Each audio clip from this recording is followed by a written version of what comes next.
Team 3, the Forces of Nature, traveled to Bear Swamp in Ashfield to aid Isabel Bronson in her biodiversity work for the trustees of the property and witness an environmental leader in action. Spring wildflowers. Okay. They tend to start coming up between, well, now and May, and they're the earliest sources of like pollen for our early pollinators.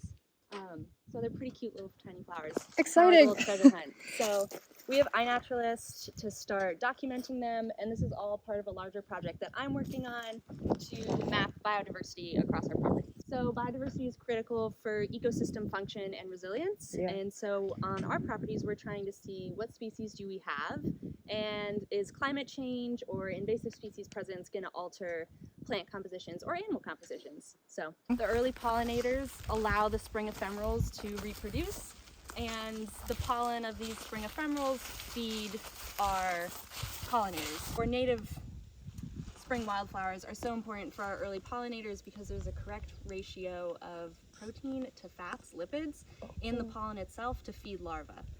So fun fact about why we need native species and not necessarily invasive species. I was thinking today we would do Beaverbrook Trail around, and then maybe do the North Trail to the Fern Glade.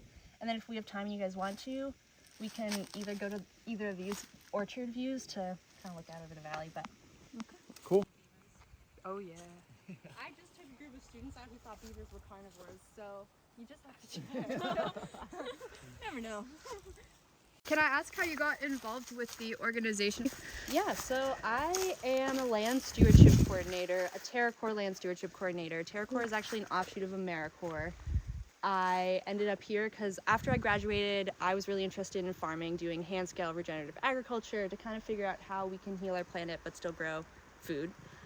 So I thought that was my path, and then I wanted to try something else before going back to school to get my master's, so I found the TerraCorps program and my boss Julie, and I ended up at the Trustees. Awesome. I'm not entirely sure what this is. There are some things that are called puffballs. You're so cute. Or Dutchman's breeches. It doesn't have the flowers on it. So this is technically a spring ephemeral. Can I ask how learning to identify and like the distinguishing characteristics of native species has kind of made you more passionate about sustainability? Yeah, I think it's definitely made me care more for the environment. Like I grew up here, I always knew a little bit about it, but learning more about it has definitely made me feel more connected to preserving what's around us and valuing it in a different kind of light. Seeing it all interconnected, like everything has a purpose. It has definitely kind of created a circular picture of our ecosystems, how they function, and why losing one thing is just detrimental to the forest ecosystem and its resilience. Can we thank you enough for being our environmental leader? A leader in sustainability. Bye!